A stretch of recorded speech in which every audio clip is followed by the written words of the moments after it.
Assalamualaikum warahmatullahi wabarakatuh.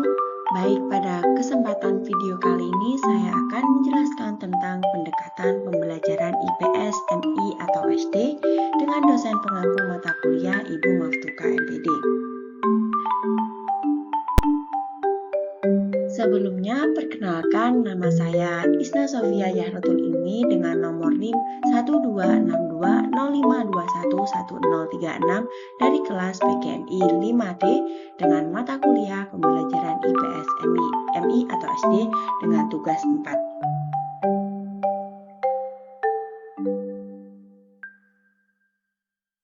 Pengertian pendekatan pembelajaran.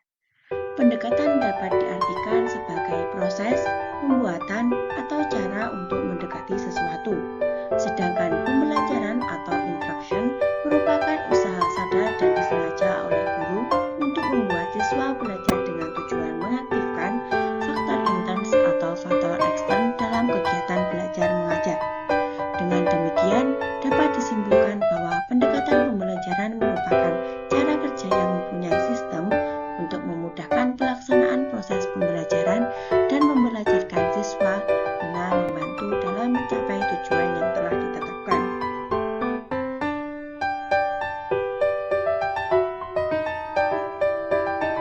Dalam macam-macam pendekatan ada banyak, tapi dalam video kali ini saya akan menjelaskan tentang yang pertama yaitu pendekatan keterampilan proses, yang kedua yaitu pendekatan CPSA, yang ketiga yaitu pendekatan komunikatif, yang keempat yaitu pendekatan integratif, dan yang kelima atau terakhir pendekatan konsep, ilmu, teknologi, dan masyarakat.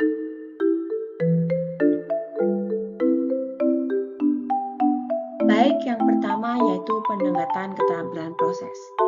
Pendekatan keterampilan proses merupakan kemampuan siswa untuk mengelola atau memperoleh yang didapat dalam kegiatan belajar mengajar atau KBM yang memberikan kesempatan seluas-luasnya pada siswa untuk mengamati, menggolongkan, menafsirkan, meramalkan, menerapkan, merancangkan penelitian, dan mengkomunikasikan hasil perolehan tersebut.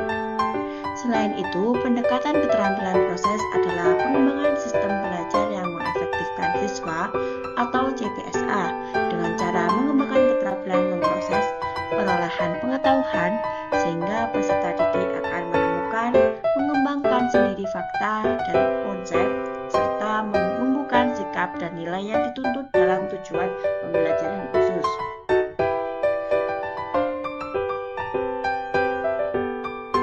Selanjutnya yang kedua yaitu pendekatan CPSA. Pendekatan CPSA adalah suatu pendekatan dalam pembelajaran yang menitik beratkan pada keaktifan siswa yang merupakan inti dari kegiatan belajar. Pada hakikatnya, keaktifan belajar terjadi dan terdapat pada semua perbuatan belajar. Tetapi, kadang yang berbeda tergantung pada kegiatannya, materi yang dipelajari, dan tujuan yang hendak ingin dicapai.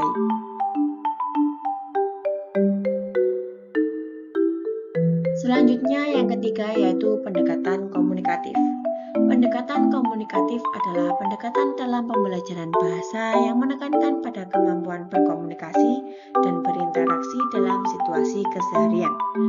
Pada pendekatan ini diharapkan muncul komunikasi karakter, yaitu komunikasi antar dua atau lebih individu yang berjalan secara terus-menerus dalam waktu yang panjang sampai perilaku muncul sebagai karakter dan terkomunikasikan secara domain.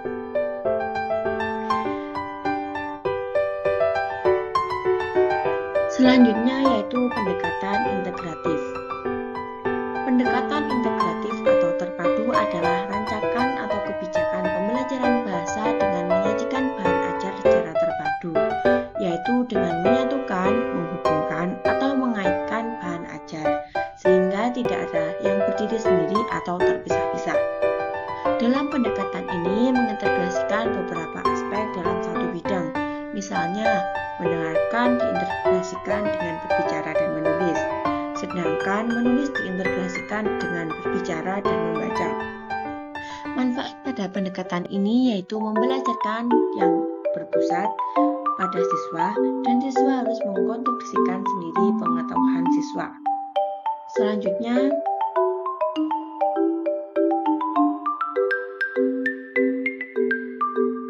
yaitu pendekatan konsep ilmu, teknologi, dan masyarakat.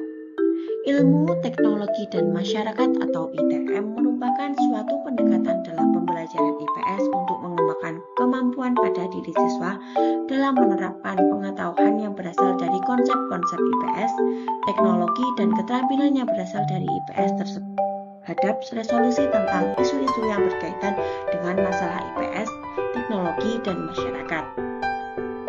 Sebagaimana telah kita ketahui bahwa masalah kemasyarakatan yang muncul sekarang ini tidak dapat diselesaikan pada satu disiplin ilmu tertentu saja, melainkan harus dilakukan melalui penyelesaian masalah secara terpadu atau menyeluruh.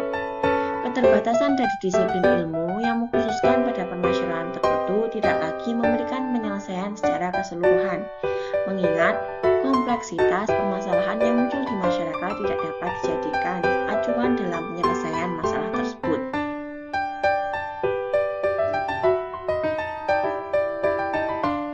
Sekian penjelasan dari saya. Terima kasih. Wassalamualaikum warahmatullahi wabarakatuh.